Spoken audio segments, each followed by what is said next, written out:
we got to the very top and the clouds were there, and it wasn't raining, but it was just kind of like that weird misty feeling, like you're in fog. And within we sat there 20 minutes, and all of a sudden the clouds just blew away and parted, and it was perfectly sunny and clear, and you could see these big black clouds way off on the horizon. But it was just like a patch that we had gone through, and it was spectacular. Hey everybody, welcome to episode 30 of the Andrew Deitch podcast. Right this second, I'm in Breda, which is on the border of the Netherlands and Belgium. I'm at the train station, found this little quiet nook to record in. But yeah, we're going to Brussels, Belgium today because we'll be able to be much closer to Tomorrowland, which we're headed to tomorrow. One of the best music festivals in the world. The best music festival in the world, in my opinion. But hey, take that with a grain of salt. But I'm super excited. You definitely need to be following me on Instagram and Snapchat and all that stuff so you can keep up with all of my travels. I don't have much time to record this, so let's just jump into the episode. My guest today is Erik Jarvi. Erik is a really interesting dude that I met through my friend Luke Crawford, who is on episode 9 or something like that. And besides just being a really cool guy, Erik just finished through hiking the Appalachian Trail with his brother. And for those of you who don't know what that means, that just means he walked from Springer Mountain in Georgia to Mount Katahdin in Maine. And the craziest part is that he did it in just 105 days, which is insane because it takes most people much longer than that, and sometimes up to 6 months. So doing it in about 3 months makes the whole thing even more impressive. And the whole trail is 2,190 miles long, and it is a legendary trek for sure. But during this episode, Erik and I talked about cars, traveling, and of course he tells the whole story of hiking the AT, and he gives us some practical info on what you need to do if you want to hike the AT as well. Also, just wanted to note that we recorded this podcast in this cool little garage co-working space where Erik works on his project car, which is an Audi A4 that he's dropping a V8 from an Audi A8 into. So there's a bit of background noise and hum that I did my best in post-production to get rid of. But in particular, there was one guy who was working there using some loud tools in the background. So you might hear some stuff in the background, but I think it just adds a little bit to the character of the episode. But also at one point, that guy kind of interrupted us because he didn't really know what we were doing. And just for the sake of transparency, I edited that section out. So mainly because you couldn't really hear the guy's voice. And so it was just some really awkward silence. But I didn't really cut anything else out. And also our voices may sound a little bit distorted, mainly because there were some annoying hums and stuff that were constant through the episode. So I went and did some editing to make it less pronounced, but kind of distorted our voices a little bit. Hope you don't mind. But I think you'd rather listen to that than listen to a annoying hum in the background the whole time. But now that's out of the way, please give it up for the amazing Erik Jarvi. All right, Erik, we're live. How do you say your last name, by the way? Jarvi. Okay, that's what I thought, but I wasn't 100% sure. No, I didn't know if it was like Jarvi or something. Well, technically, when my great-grandparents came from Finland, it was something Jarvi. It's a really long Finnish name with vowels. And I guess the person at Ellis Island just said, all right, Jarvi sounds good, and cut it off right there. It is kind of funny how there's so many names that just got lost because of Ellis Island. Yeah. They're like, we're naming you Susan. Right, or your name is now Joe Smith. Yeah. And we wonder why there's so many dang Joe Smiths out there. Right. Those darn government employees. But anyways, man, so we got connected through Luke Crawford, who was on episode, I don't remember what episode it was.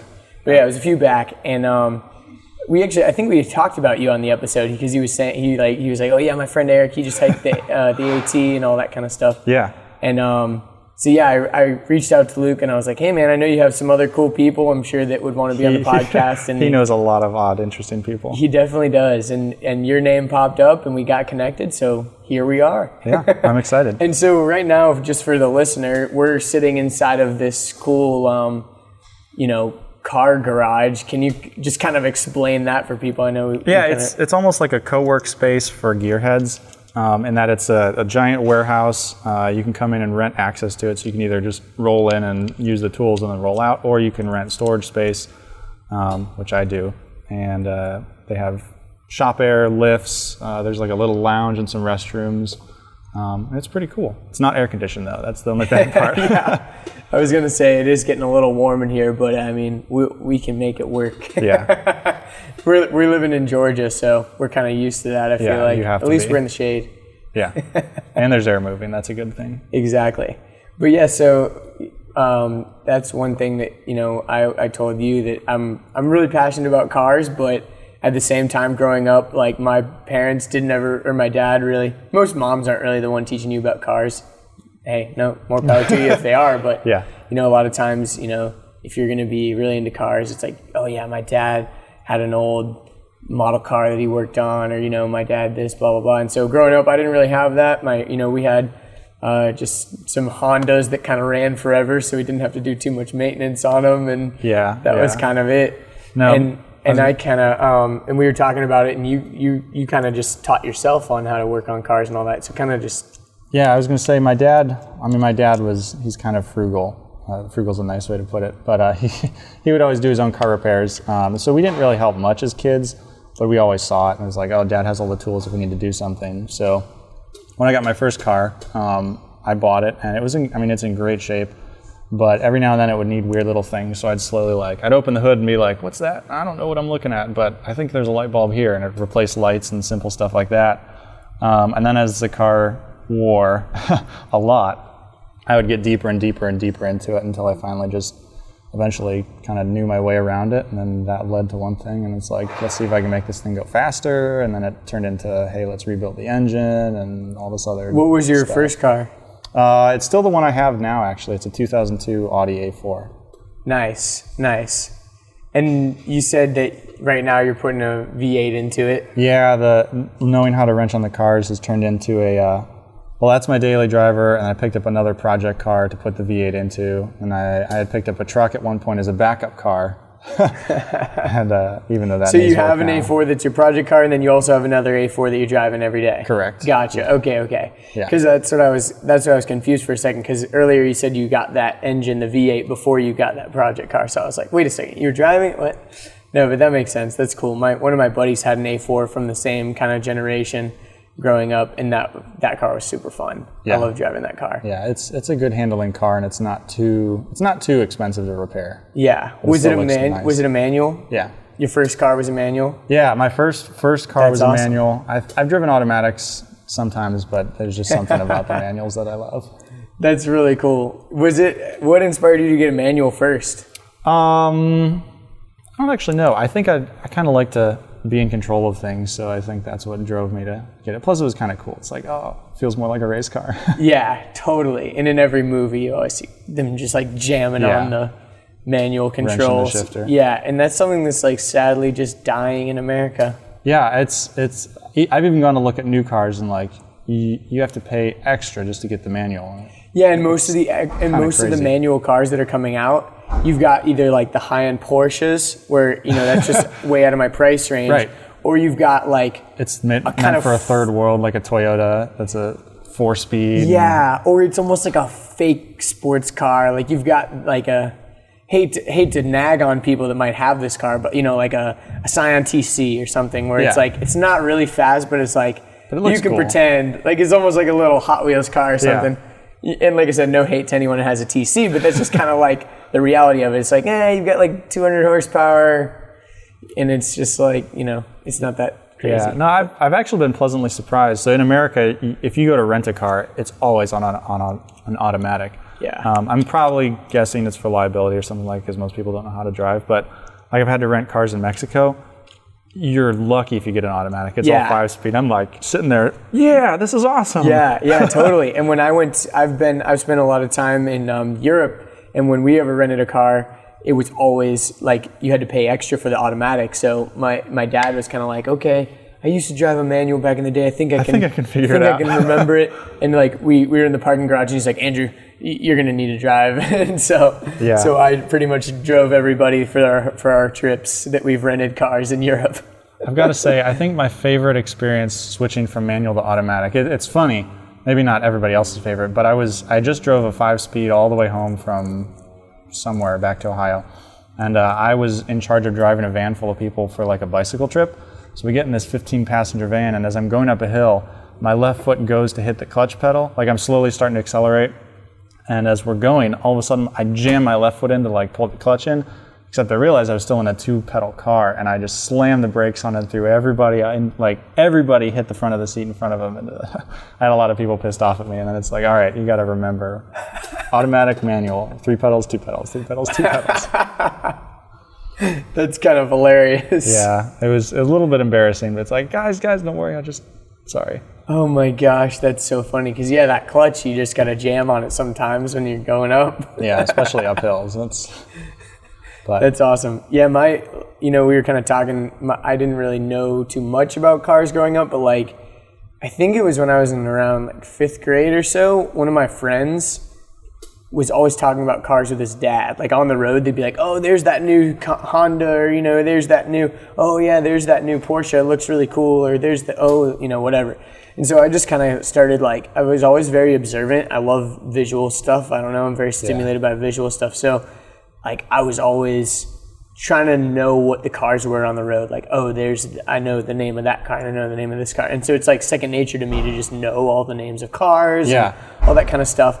And so it's funny now because a lot of times I'm like, oh, what kind of car does he have? And they're like, I don't know, it's something. I'm like, what do you mean you don't know? Right, didn't you look at it? And that's actually how I kind of remember people's names, is when I first meet someone, if I see them drive up or drive away, I remember what car they're in. And like, oh, that's the dude in the blue Honda, or that's the girl in the red Miata, or something like that. Yeah. And I remember their car usually before I remember the name, but then I just associate it with them. So that's funny. It's kind of weird. It is also funny how people's cars will tell you a lot about their personality too. Based on what they do. Oh yeah. If you see someone in a Nissan Xterra or something like that, you're like, oh, this guy probably rock climbs or he goes kayaks. Weekending. Yeah, he's an outdoorsy guy. Yeah. Yeah, or if you're driving a Honda Civic, you're probably pretty conservative. You don't, you're trying to save gas mileage or whatever. That could be a ton of. A Honda Civic's pretty general. Anyone could be driving that. But yeah. It is kind of funny how sometimes you can just tell a lot by what they drive. And you're right. I tend to remember people by their cars a lot of times too. The first fun car that I had was a G35, an Infiniti G35, and that's what I learned manual on. Nice. That was I loved that thing so much, and unfortunately I had to get rid of it recently. But it was the best car ever. Yeah. I absolutely loved it, and that was my first experience driving manual, and it was fast and it was fun. And that was my baby. That's awesome. It was so fun. Yeah, and also I'd never driven a manual car. And like you said, your first car was a manual. See, that was just kind of what you grew up knowing. Yeah, second nature. Yeah. And so I've been driving automatics, and my dad was like, no, don't get a manual. It's just going to be a pain and all this stuff. And I ended up doing it, and it was the best decision ever. Yeah. It was so fun. Yeah. Now, as much as I love cars, I find myself always trying to get out of them, and I think this might be the time to finish up all my projects and then get out of them. So obviously, I've got the daily driver. I have to have a car, but as much as I enjoy wrenching on them, and sometimes it's therapeutic, it's just I know how much time it takes up. It's I can't be doing this the rest of my life. This is going to take. It's using up time that I could be doing other things more productive than just. Yeah. Sitting in a garage on a weekend turning wrenches. Yeah, for sure. Yeah, that's something that I think about too, is there's, people that are just this is my baby, this is my project car. And sometimes I think it's more of the process than the actual end goal. Oh yeah, because a lot of times people will finish a project car and then it's all right, cool, you're done, man. Everyone thinks man, that's so cool, he accomplished his goal and now I'll have that car forever. And then 2 months later, turn around and sell it. Yeah. Yep.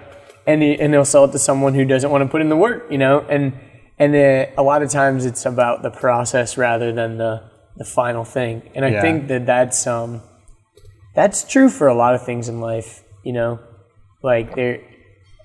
it's not always about the end goal, it's about the journey. Yeah, I found for me with them, it's more about, I just crave being able to learn something new. So in this case, it's I'll get into the one Audi and then I'll learn more about the platform, and then I learn all the intricacies of all the platforms and figure out how they can work together. And then once I get to the point where I think I know almost, not everything, but a lot of things about it, it's all right, well, what's next? And so I'll jump out of that and find something new.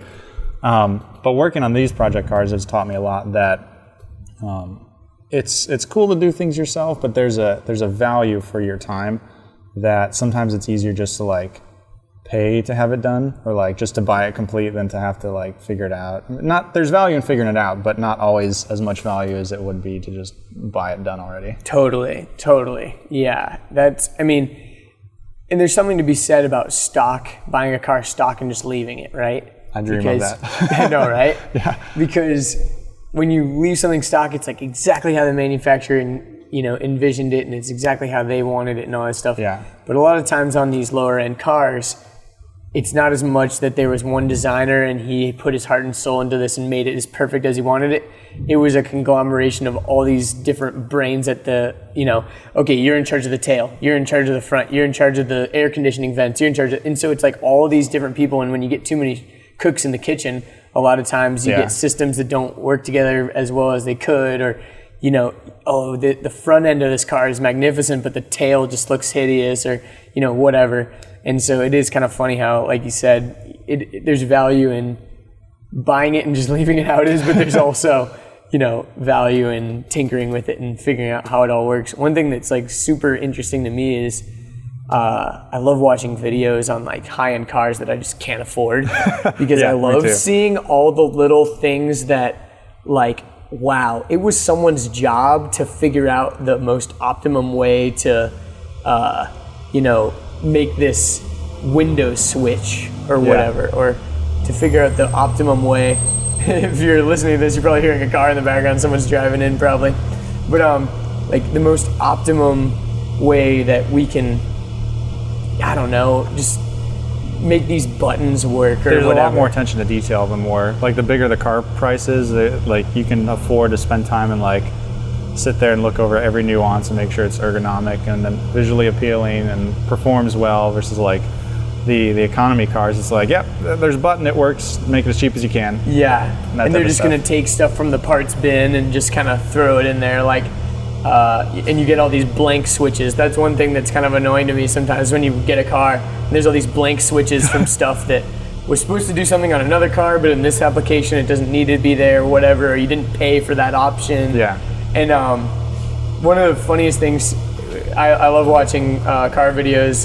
Do you ever watch the videos from the guy named Doug DeMuro or something like that? No. He does these videos where he does all reviews of all kinds of cars, but a lot of times he'll go in and just kind of share all the little quirks of different cars and why they're unique. And I love that kind of stuff. Huh, cool. And one thing that he always talks about is like, this is the highest end spec of this car, and there's still blank switches.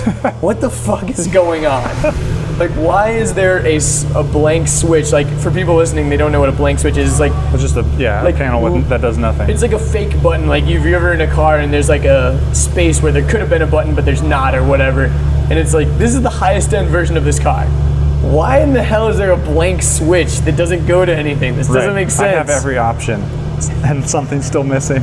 Yeah, exactly. But anyways, that's one thing that I love about cars is like figuring out all the little intricacies and quirks and stuff that make them all different. That's another reason why I'm so picky right now. I'm literally I'm borrowing my dad's car. I'm driving a Honda Accord right now because I can't decide on like what my next thing is. Because there's, on one hand, I'm like, I should just go for it and just buy something. But then on the other hand, I'm like, but if I buy this, I'm gonna be annoyed about this, or I'm else. gonna, all these little things that are going to be annoying me for forever, or however long I have the car or whatever. Yeah.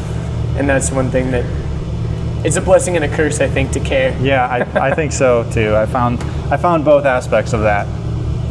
Yeah, for sure. But I was going to say, for people that are like, interested, like for me, for example, I'm kind of interested in all this kind of stuff.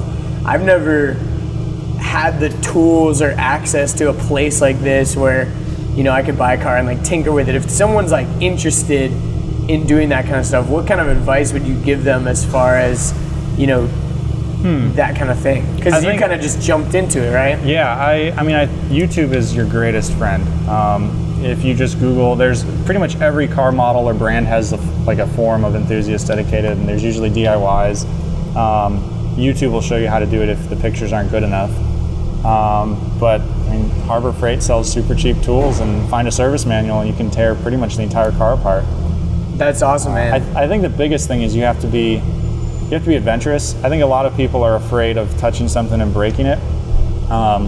And the thing I've learned is you usually learn more when you touch something and break it, because you have to put it back together right. Yeah, that's very true. That is very, very true.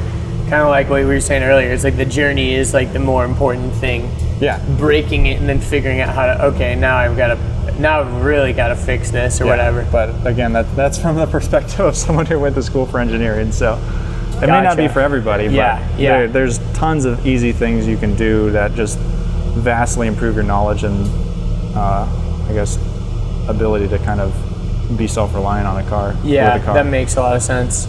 So yeah, to kind of go back for a second, you mentioned that you went to school for engineering and stuff. You know, give us like your quick kind of life story. Like, where did you grow up, all that kind of stuff? How did you get to where you are now? So I grew up in Northeast Ohio, outside of Cleveland, and basically the farmland. Nice. Yeah. I've got some family in Ohio, so I'm quite familiar with that farmland area. At some points I didn't like it. Not growing up, but like as I've moved to cities or moved closer, it's like, oh, I'm so glad I'm closer to people. But at this point in my life, I really, really liked it. It was pretty awesome. We got to play outside all the time. Didn't have to worry about people like kidnapping us or crazy things like that. Yeah. I have two younger brothers. They're 2.5 and then 5 years younger than me, Evan and Austin. So we were close enough where we were always usually together at the same point, but far enough apart where we had our own separation of like, he's in high school, he's in middle school, that type of thing. Gotcha. And how far apart were your brothers, you said? Evan is the middle one. He's 2.5 years younger. And then Austin's the youngest one. He's like roughly 5 years younger than I am. Gotcha. Very nice. So you're the oldest of the brothers. Yep, leading the way. Nice. Me too. I have one younger brother. And then when did you guys move? So my parents still live in Northeast Ohio. They're up there. I went to school over at Grove City College in Grove City, Pennsylvania. And then I came back and lived at home for about 6 months and then found a job a little closer to Cleveland. And I worked there for 3 years, and I wanted to learn some new things that I wasn't going to find at that job. So I had a friend from college who lived down in Atlanta, and visited him one weekend and interviewed at a couple places and got an offer back, and within like 2 or 3 weeks I was like, sure, I'll take it, and I moved down and started life in Atlanta. That's awesome, man. So how long have you been down here? That was 2013, so I've been down here just under 4 years. Nice. That's awesome. Yeah. And you said you went to school for engineering. That was up in Pennsylvania? Yep. Very nice. That's really cool. And what's your like ideal job as an engineer? Well, that's changed over the past couple years, I'm sure. Even more so over the past couple months. When I started, I thought, I just want to be an engineer and design things and make things go. The more that I've grown and learned and kind of experienced life, I realized that that's not actually what I want to do. I don't actually know what I want to do yet. I think that's a good thing. But I think at this point in my life, I'm trying to avoid going back to a corporate setting. Yeah. I've had enough of that, and I guess we can talk about this a little after the broaching on the AT, because that kind of leads into it. But I'd like to try and jumpstart something in like the freelance world, whether it's, I don't know exactly what, and that's kind of what I'm working on now, is figuring out where I want to go and what I want to do. Nice. But I'd like to try and do that. That's awesome, man. So growing up, were you in like Boy Scouts or anything like that? Or like, how did you get into like the outdoor stuff? Nope, we weren't in Boy Scouts. I think the outdoor stuff came because obviously anytime it was warm out, we were thrown outside because we were kind of rowdy and rambunctious boys. But we'd run around the woods and play with friends, like play paintball at somebody's backyard. And a lot of our family vacations ended up being to like national parks and things where we had to like walk and hike and move around. I wasn't really into like the full like, hey, let's go camp out in the woods for 2 or 3 weeks until probably about a year ago. I'd done several overnight backpacking trips, like weekend, 2, 3, 4 days. But last September I went out and it was about 2.5 weeks in California. I hiked the John Muir Trail. Nice. Yeah. Where is that exactly? So that leads, it starts at Yosemite, so like Central California on the west side of the Sierra Nevada range, and then it goes all the way across and kind of down to Mount Whitney, which is on the very eastern side of the Sierra Nevadas. Nice. So it's a good 3-week hike, which is a good kind of break your teeth in, or cut your teeth on it, break it in type of thing to figure out what works and what doesn't. And it can be dangerous, but you're not so far out that you're totally isolated from people. It's probably more remote than other things, but it's still like within a day of a town that you could get out if something went wrong. That makes sense. And who did you do that trip with? Was it just you? just by myself, yeah. No way. It's a permit system, and I couldn't, I had to register for a permit probably, it was like 6 months in advance, and I had tried for 2, didn't get it, so I tried for 1 and got it. It's like, well, I guess I'll go. Now I say I hiked by myself, but just in that nobody went with me, but like along the way I hiked a couple days with a guy from Australia, a couple days with a guy from England. Just people that you met along the way? Yeah. That's really cool. That was pretty sweet. That's really awesome. Do you still keep in touch with some of those guys? Nope, not at all. They were both living in the States and actually heading back, and this was kind of their bucket list thing they wanted to do before they left. So that's cool. I was going to say that kind of the precursor that led up to that too was in between a job change in Atlanta. I went and I was like, I haven't really been out west. I've never driven west of the Mississippi, and I think I'd like to do that. So I quit my job. I had another one lined up, but I had left my job, and I set the start date for like 4 weeks out. So it's like, well, if I'm going to have this time off, I might as well enjoy it. So I went out and just did I was trying to do 4 weeks. I kind of got tired of being by myself after 2.5, but drove out I-20 and visited New Mexico. I think I went all the way down to the Mexican border in El Paso, Texas, and then all the way up as far north as somewhere in Utah. Wow. Basically went out I-20, came back I-40, and hit up all these big national parks, the Grand Canyon, Arches, Zion, what else did I do? Bryce Canyon, pretty much all the big ones in that loop area. Wow, that's awesome. That was pretty awesome. It was all, I didn't do any overnighters, but it was I was still kind of car camping. Yeah. But I still would go out for a day and hike. Where'd you sleep for the night? Usually either I had stuff to camp if I was at a park that was free. A couple nights in my car. One night I actually slept on the front porch of a general store because I had hiked across the Grand Canyon and didn't have a ride back until the next morning, and I didn't have camping gear with me, so I just well, I guess I got to find somewhere to sleep. So I slept on the front porch of this general store, and that was kind of miserable, but it was. Did anyone see you or anything? Yeah, there were people coming up offering me all sorts of free stuff, like I was homeless. Like, no, don't worry, guys. I've got food. I've got water. I'm fine. I'm just waiting for a ride. That's so funny. That's hilarious. When did you meet Luke? So I think I met Luke probably shortly after that. I met him. I didn't meet him, but I had seen him posting on a local forum for AR-15 enthusiasts. Nice. And he was hosting something at Kennesaw State, and I wasn't in college, but he said it was open to the public. So I went to there, actually met him in person there, and then I think I went to his church a couple times and saw him there, and then just through different things such as shooting, hiking outdoors, and photography, we always run into each other and we'll hang out and catch up and see what's going on. That's cool. And, the following year we actually did a week where we drove out I-20 and hit up some of the same parks and some new parks, and then he kept going on and I had to fly back because I was unfortunately employed. And only I was going to say, man, time. I'm sure tons of people listening to this are going to be asking I would love to do all that kind of stuff. How the hell do you find the time to get off your job? Or how do you one time you're saying it was in between jobs and all that, but Yeah, that worked out well for a much longer period because I could have done 4 weeks if I wanted to, but I just decided to only do 2. But yeah, the one I did a week of vacation. I took that and just went out and did that. The John Muir Trail, I didn't have the full vacation time for it, and I was trying to rush. I was trying to do it faster so I could make that, but I ended up missing that window and kind of freaked some people out at work when I didn't show up. But they they ended up being okay with it. Were you able to contact them or anything? Not until I was done. That was the funny part. Oh, kind of scary part for them, but. Yeah, so they were like, we're not sure if Eric's... I had messaged them ahead of time saying, hey, if I'm not back, it's because I didn't go as fast as I was able to, but apparently they overlooked that and freaked out a bit.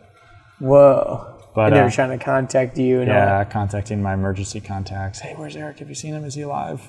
Yeah, he's okay. Don't worry, he'll come back out. That's so funny. Yeah. And what kind of job was this?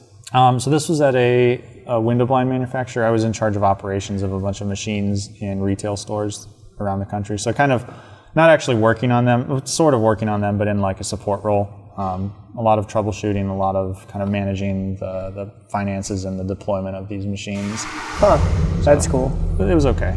Yeah, that's interesting. And then when you came back, did they, obviously, so when you finished, you're like, hey, sorry. Yeah, I was actually, I was like, well, I could either take the shortcut and get out now and finish the trail, and not finish the trail but get back on time, or I could finish the trail and risk a lot of people being mad at me. So I chose to finish it, and I wasn't actually expecting to have a job when I came back, but luckily That's something you just kind of got to prepare for. Yeah, it's one of those things where like, well, this is the consequence of my decision, so I'm okay with it. Yeah. If it happens, it happens. If not, that was one thing that happened to me when I after my freshman year of college, I decided to drop out, and one of the things was like, well, I can't rely really on my parents to like give me a place to sleep because they might be mad at me. Yeah. So I need to have a backup plan. And so that's one of the kind of like burn the ships moments where you just kind of, right. You gotta just decide to go you for just it or decide not. it and go for it. Yeah. Most people are afraid to make those kind of decisions, you know? Like, yeah, I think so. And I think that's what separates a lot of the people who you see doing awesome things from the people who kind of just like lead a normal, I don't want to say suburban because that might offend people, suburban life. Yeah, just like I mean, the 9 to 5. Yeah, not even suburban, because I mean, there might be some people that are living, True. Just kind of the normal, quaint, simple life. Another thing that you said was that your dad was kind of like frugal growing up, and I would say my parents are very similar. Yeah. Obviously, it seems like that's kind of trickled down to you. And so another thing that people probably ask is, how the heck can you afford to just not work for 4 weeks or whatever, or, right. All that kind of stuff. That's the nice thing. One of the biggest things our parents raised us on was, like, some debt is manageable, but you should strive to be debt-free. Like, obviously, it's really difficult to buy a house without going into debt, unless you're incredibly wealthy, or things like a car. But that's one of the reasons why I like used cars, and I kind of do it myself, is because I don't have a car payment. Basically just rent wherever I'm living. But yeah, the time period between when I left that one job and started the other one, it was about a month, and I kind of knew in advance I was going to do that, so I had some extra money saved up. But yeah, the biggest thing that allows me to be able to do this is not having like a monthly, I don't have a credit card bill, or like having a house payment, or who knows what other debt I could have. Yeah. That's what allowed me to hike the AT, is like, all right, if I'm going to be off the grid for 3.5 months or so, yeah, I have to pay. I think I had like a $50 phone bill every month, and that was it. Yeah. That's awesome, just minimizing all those monthly things, because those monthly things can really rack up. Oh gosh, yeah. You don't even think about it, like, I can pay $10 for Spotify, I've got $10 for Netflix, I've got $10 for this, $50 for this, and then you add it all up at the end of the month, and you're like, holy shit, where did my paycheck go? Yeah, exactly. Because it's literally just like stealing from your paycheck. That's all it's doing. Yeah, but I mean, you authorize it, but yeah. Yeah. Yeah, and that's one of the biggest things that's afforded me to be able to do this, is like, if you want to do something, you save up some money so that you can, like, gas, food. I also, my vacations, they're never really like, I don't stay in nice hotels. Most of the time it's camping, because camping is free usually. You might have to pay $3, $5, $10 you pay for your for tent a site. once. Yeah. But it affords you the ability to go to a lot of really sweet places and not have to spend $150 a night. Totally. You could afford to do that, but you'd have to save longer, or you'd have to pay off the trip longer. And a lot of times that limits people as to how long they can go. Like, you spend 5 days in a hotel, that's almost $1,000 just for sleeping somewhere. Mm-hmm. And yeah, you get the comfort and the privacy and the quiet and all that stuff, but like, is it worth it? Right. So you can find that in the woods too. Exactly. And that's one thing that people, it really frustrates me, because I've done a lot of traveling too, and I've done a lot of camping and all that stuff. I was in Boy Scouts, and one thing that frustrates me so much is when people fail to understand how cheaply you actually can go out and do these amazing things. Yeah. But you have to be willing to live like no one's willing to live in order to do those types of things. Right. And so when I think about traveling, I'm thinking about minimizing the main expenses, which would be food, lodging, and like airfare or car expenses or whatever, like your actual travel expenses, like getting there. Yeah. What would that be called? Travel. Yeah, travel, I guess. There's probably a better word for it that I can't think of. But yeah, so like if you can minimize and mitigate those expenses as much as possible, like lodging, if you camp or if you stay in a hostel or like something really cheap, yeah, it might not be the nicest thing, but hey, it's a place to lay your head and get a night's sleep. Yeah. Food, if you can, I mean, there are so many ways you can save money on food. Like if you're cooking your own food, if you go to a grocery store versus a restaurant, or if you're on the AT or whatever, you got to be real smart about planning with that. Yeah. And then with the airfare and all that, people are always freaking out about, how much you need to pay to get out there or whatever. But it's like, you just got to be, find the right deals and look at the right stuff and be willing to take some crazy flights or drive or whatever. Yeah, I think if you're willing to push yourself outside of what is comfortable, you experience so much more amazing stuff. I'm trying to think, like all of the places that I've been where I've camped, you usually meet either the most interesting or the weirdest people ever, in a good way. And that's an experience you usually don't get in a hotel. Because at the end of the day, you go in, you close your door, and you're done with other people until you get up in the morning. And quite honestly, no one's ever said, man, that sleep at the hotel was just the best night I've ever had. Very rarely do people say that, but like when you kind of find new places or creative places to spend the night, or like even just camping, you usually, all sorts of interesting things will happen that you'll just remember and add to the experience of the whole trip. That's a very good way of putting it. Yeah, it's almost like you're closing yourself off versus being able to open yourself up to even more experiences on that trip. Yeah. And that's another thing that I think people don't think about is when you go on a trip, you're just trying to experience things. And I think so many people have like a goal of like what they want to do. Like, we're going to Disney World. We're going to do this. It's going to be the best time ever. It's going to, all this stuff.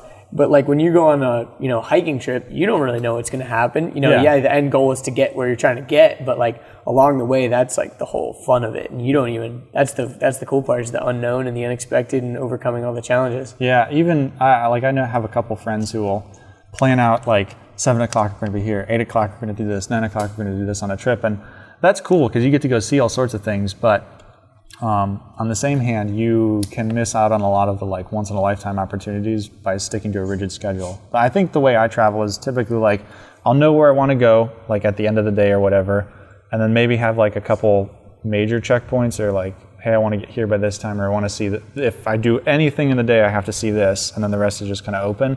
And I think that drives into the whole being adventurous thing, is just being okay with not having an agenda and figuring something out on your own, or like it's kind of fun to get lost and figure out how to get back. Yeah, things like that. Totally. Love that. Yeah, that's one thing that I was telling my brother, because me and my brother actually on Sunday, we're going to be going on a trip to Europe. Oh, and I'm going for like 9 days, and my brother's staying for like a few weeks. Oh, awesome. And it's his first time like doing like a big solo trip or anything.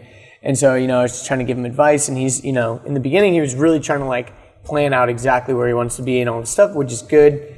But I was like, dude, just be thinking about like, okay, if you buy this plane ticket now, you might be able to save, 20 euros or whatever versus how much it might be later. Yeah. But like, what if when you're staying at this hostel or whatever, and you meet someone cool from Ireland and they invite you to their, to this awesome event or whatever, and you have to turn it down because you have a plane ticket to Berlin or whatever, you have to kind of think about those things. It's like, you may spend more money waiting to the last minute to figure out your plans, but that's the cost of flexibility and the cost of adventure. Mm-hmm. It's like you've got to be open to possibly completely throwing your plans out the window and trying something new, because who knows, it might be awesome. Yeah, and that's kind of one of the nice luxuries you have with not like staying in really expensive places, because you can afford to, okay, I'm going to pay $50 extra for a flight, but I went to this really cool party, or I saw this really awesome thing. Yeah, exactly.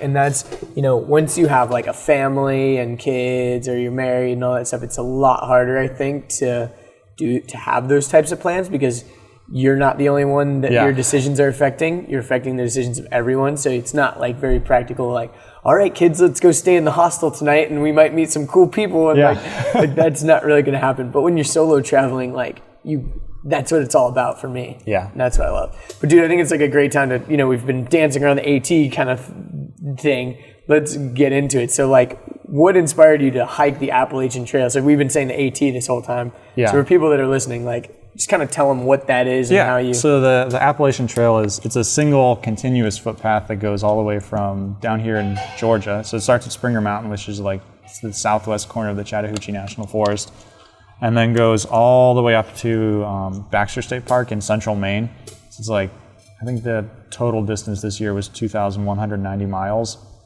But it basically follows along the eastern seaboard and the Blue Ridge Mountains. Let's see, where are we going with that? I mean, I was just, what inspired me? So we've always kind of been outdoorsy in Georgia, and like we went to the Smoky Mountain National Park as kids for a vacation, and I've hiked parts of the AT here in Georgia. It was 2 or 3 years ago, my brothers and I did like a kind of a congratulations from graduating college, Austin. We're going to go on a 3-day backpacking trip. So we went to Southwest Virginia to this area called the Virginia Highlands, it's got Mount Rogers State Park, and it's got like this open balds on top of these mountains that wild ponies live at. So we hiked through there for 3 days. And I think at the end of it, my middle brother and I were both kind of talking. We're like, this is pretty sweet. I think it'd be fun to hike the whole thing. So we talked about that. We're like, well, when could we do it? Maybe within the next 3 to 5 years or so, like that. So as time went on, we kind of kept talking about it, and it's like, well, hey, I think this time of the year will work. So we kind of loosely planned for it, and it wasn't really until probably the end of last year that we're like, yeah, let's do this. We're in. We'll do it this time. So we both started really kind of planning, and we're just kind of like, all right. Once we decided to do it, it's like we're gonna do it. Yeah. That makes sense, man. That's so cool. One thing that always stood out to me about the Appalachian Trail is like, it's just so intimidating to even think about walking from Georgia to Maine. Like, it's so absurd to think about. Like, if I didn't know how long it typically took someone to do that trail, I would probably think like, dude, that would take you like a year to walk. Yeah, and it actually takes, I think the average is like 5 or 6 months that most people do it in. My brother and I started in... Well, it's interesting how we say this. Our official start and end date is we started February 27th and we finished on June 12th. The way it actually worked is he started February 27th, and I stayed on an extra week of work to finish some stuff up, and I started a week after him.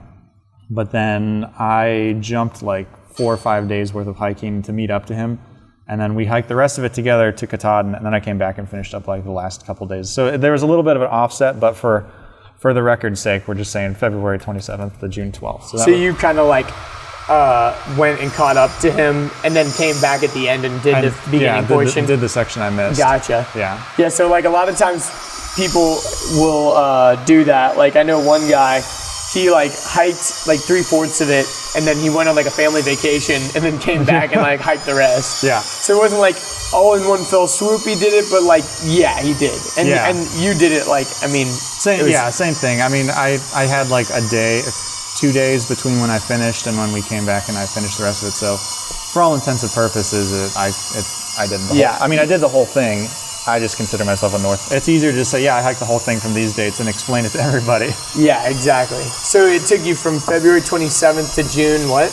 June 12th. So it was 105 days. So wow. A little over 3 months. And it normally takes people, what, like 5 or 6? Yeah, most people do it in 5 or 6 months. We started with like the main pack of people, because everybody usually starts at the beginning of March.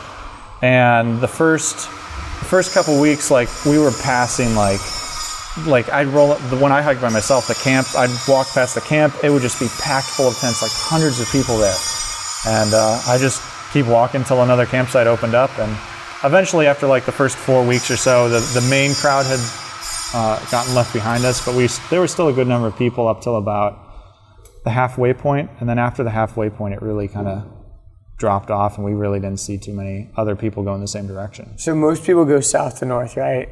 Yeah, most people go south to north. So there's a handful that start north and go south, but I think most of the people we saw there were a lot of college students who just finished the semester, because you typically start like June because it's a lot more snowier up north. And then there's some people who will section hike, and they'll start like halfway and go north and then come back and do the south in the fall when it's warmer.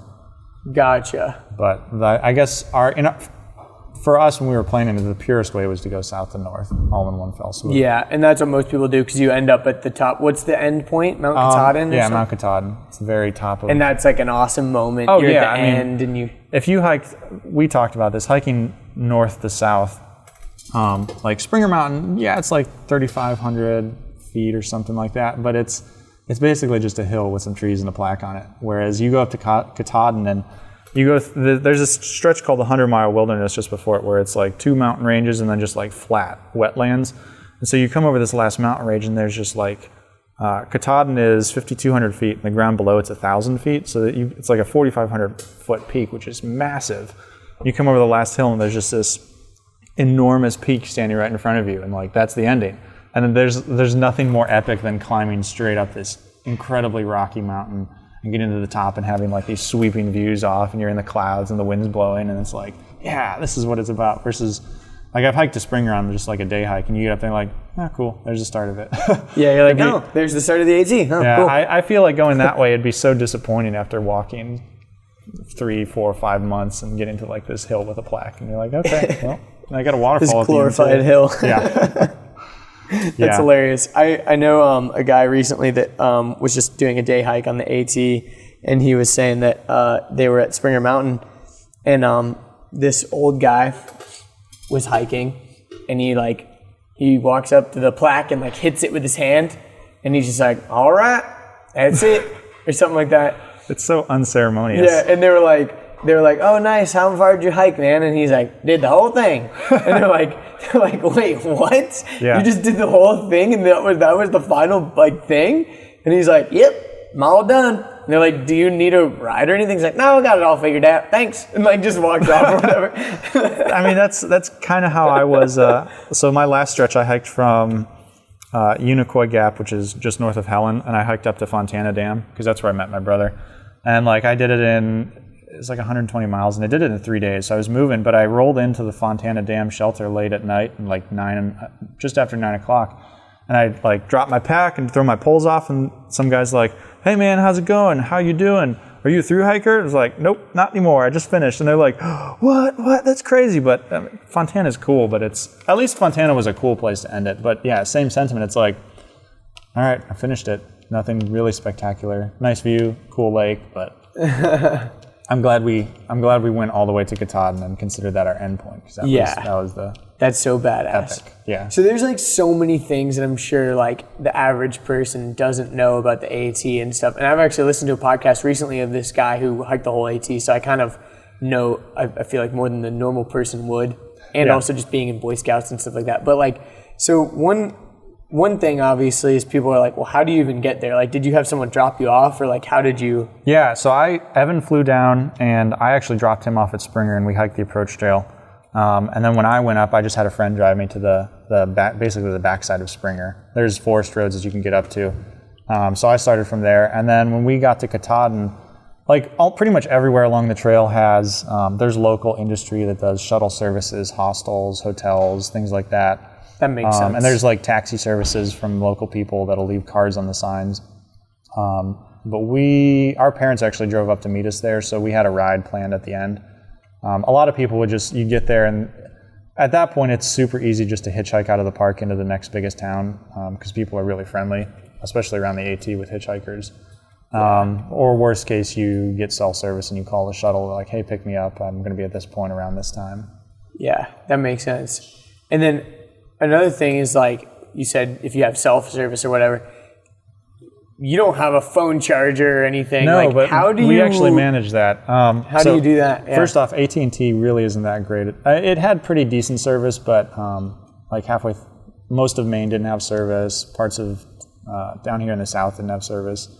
You can't blame them for it. It's like just no, it's in the middle of the woods, yeah. It's not like they're servicing many customers. Right, exactly. So the way we did it is some people will take solar chargers, which works great in the winter, early spring when there's not leaves on the trees. But after that, you're basically walking through a green tunnel. We took these massive battery packs. I think they're like 25,000 milliamp hours. So we would, like, with your phone on airplane mode and battery saver, just basically to listen to music and check the time. We'd get our phones to last 3-4 days. Wow. Just on a single charge. Do you have an iPhone or? We both have OnePlus phones. Oh, okay, cool. Yeah, Androids. Android all the way. Yep. That's awesome. Yeah. Those OnePlus phones are really cool. Yeah, I think the biggest thing is they're really good on battery. That's nice. Yeah, and like they're like, oh, well, it's not a 4K screen. It's just 1080p. It's like, dude, I can't see the difference. I don't care. Yeah, like that was literally one of the things when the new one came out. They're like, they're still rocking a 1080p. What are they doing? Yeah. It's like, well, they're trying to save your battery. Exactly. Yeah. They're trying to be practical. Yeah. So we'd go about 3 or 4 days on a single phone charge, and then when that ran out, we just pull this massive battery pack and charge it overnight. And then we stopped in hotels and hostels in the south usually every 4 to 5 days. Once we got up north, it stretched out to like 2 weeks. But that would last us, I think my brother charged his on like 4 or 5 times the whole trail. Wow. And, 25,000 milliamp hours is a lot. So you can get like 10 or 12 charges out of it. Yeah, I was going to say, for people listening that aren't nerds, like I think like the latest iPhone has like a 2,800 milliamp hours. So divide that. Like you could that's like a big battery. And I bet the OnePlus is like 2,500 or something like that. Yeah. So you can get like 10 or 12 charges. Like, oh, yeah. Easy. And then whenever it would get like low, whenever we were in a hostel or hotel, you just plug it into the wall overnight and let it charge, and you're good to go for another 4 weeks. I love those portable. I'm using one right now to charge this little recording thing. Those like portable battery things are so awesome. Yeah. Because like I'm always about like being prepared for the worst or whatever, and like these things are just like awesome. And they typically charge your phone faster than the wall will too. Oh yeah. It just like dumps power into it. It's pretty great. Yeah, that's really awesome. That's one thing though. The 25,000 milliamp hour, I'm sure, was actually like a pretty heavy item in your pack. Probably one of the heaviest. Yeah, I think it weighed about a pound. It was definitely something we considered dropping off, but for the sake of having, because we had maps and a guidebook, but if you in an emergency, you don't want to be stuck without a phone that can charge. Yeah. So it's kind of we'll take it as a necessity. We probably could have gotten away with a lighter one, but at this point, exactly. And also, you kind of just have to like, okay, if we get a lighter one, how much lighter is it? Like, right. It's, and how many miles is the whole thing again, you said? It's 2,109, just under 2,200. So if you did it in about 3 months. Yeah, our average was just, I think to hit it in 100 days, which was kind of our original goal, it would have to be basically 22 miles. I think our average total was like 21 point something. Wow. 21 miles a day. Yeah. Earlier in the south, up till about I think Harper's Ferry, which is like the halfway point, we were doing like between 18 and 22 or 25, and then it didn't really get kicked up higher until we got halfway through. Wow. It pushed it more towards 25. There were a couple days we would do high 20s. We hit a 30-day. We actually did 42 miles in one day. Wow. Yeah, that's crazy. It was a super flat section near the end, and it's just like we got up early. It's like we had 4 days to do 100 and something miles. It's like we got up early. We're just like, we're gonna hike till we stop, and we hit 20 miles at lunchtime, and it's like, heck yeah, man, let's keep going. We basically just walked till past dark and until we found a campsite, and we're like, wow, holy crap, we did 42 miles today. How were you tracking the distance? So we had a guidebook. It's called AWOL on the trail, or just AWOL's guidebook. It has a very crude topographic, or not even topo, just an elevation profile, and it'll show like mile markers, like there's a campsite here at this mile, campsite at this mile, road at this mile. So we know our start mileage, and then we figure out where we were at the end of the day and know our end mileage. Gotcha, that makes sense.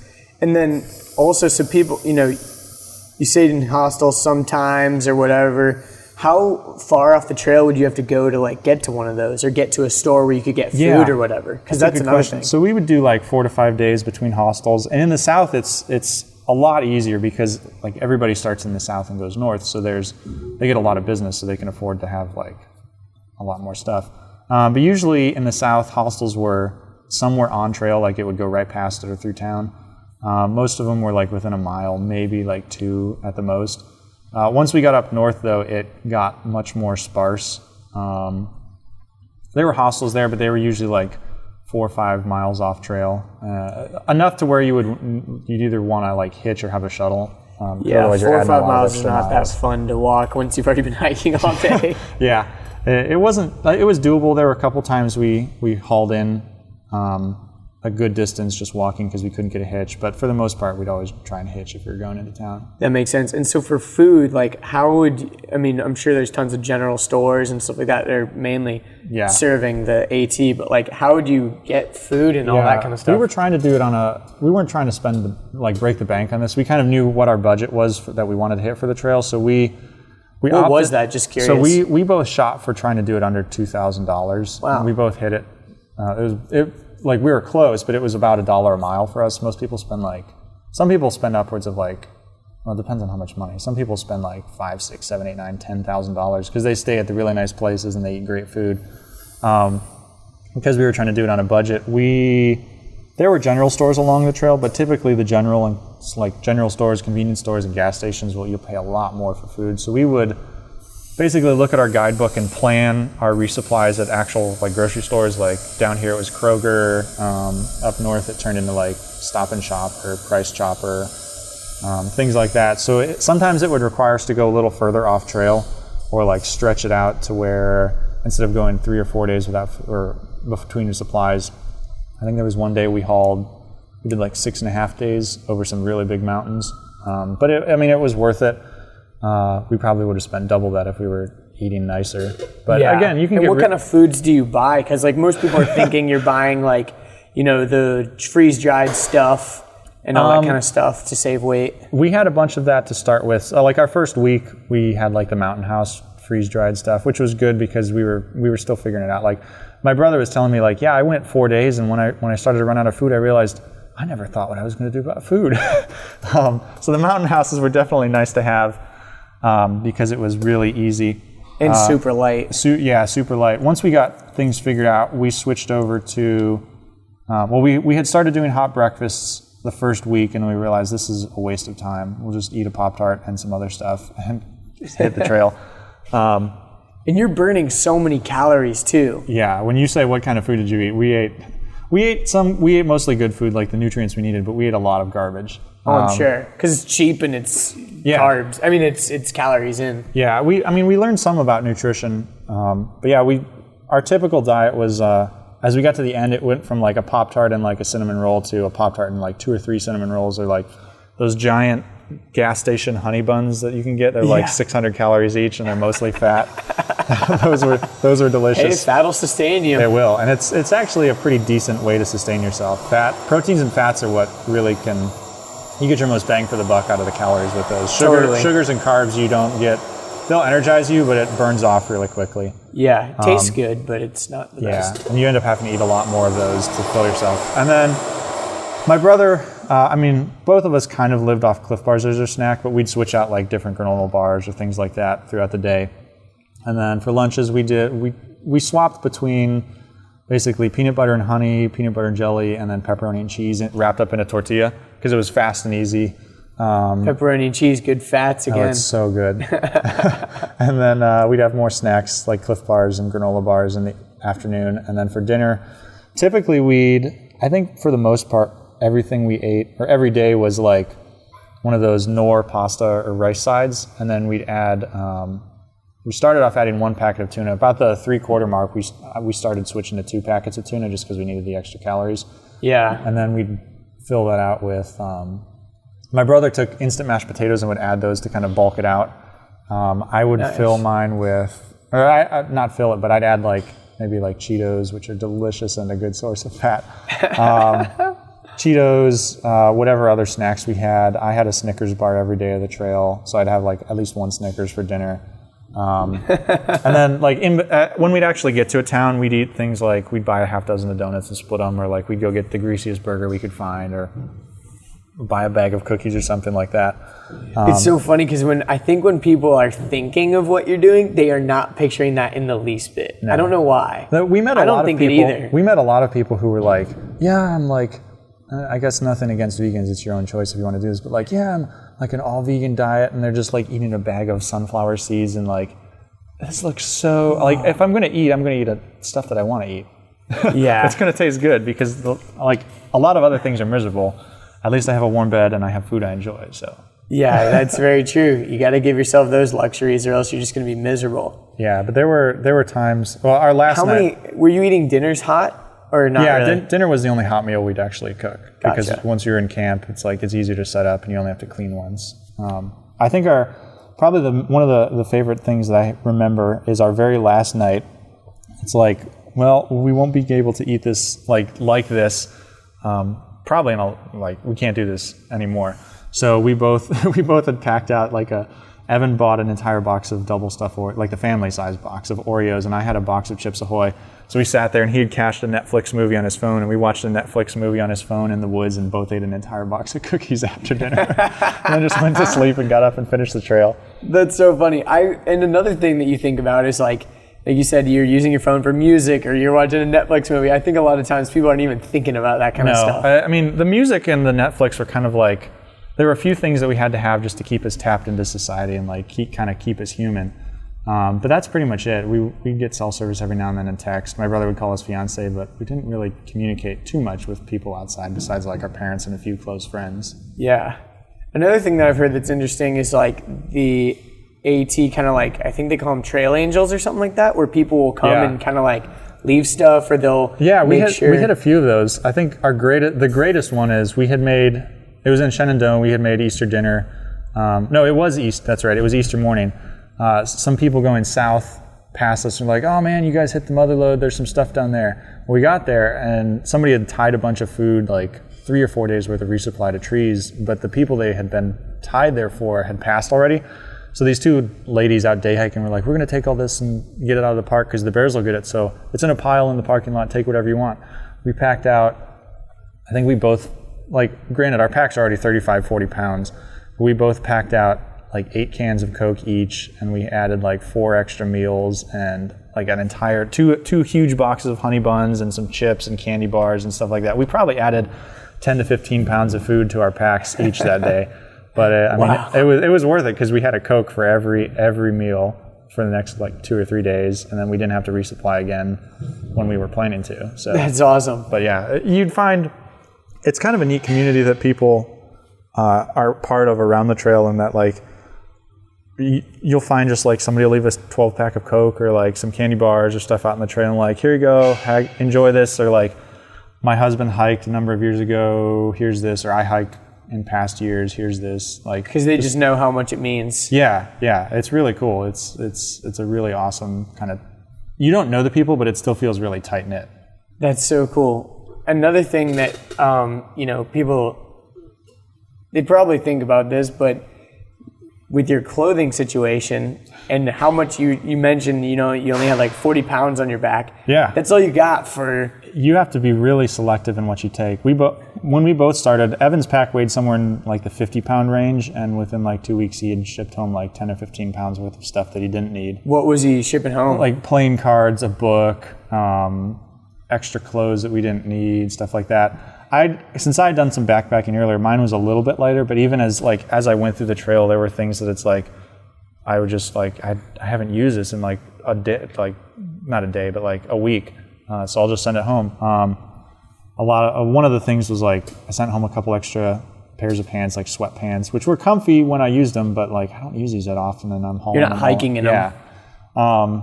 What were you hiking in? So for the most part, we hiked in. I just wore a pair of Nike running shorts and either a t-shirt or a smart wool shirt. For the cold weather, we kept all our cold weather stuff the whole way, which was such a good idea because it got cold up north again. But we both had a smart wool base layer, a pair of pants, a rain shell that was waterproof, and then a down jacket, maybe a fleece, and then a pair of shorts and a t-shirt. But beyond that, it wasn't really that much. And how often did you take a shower?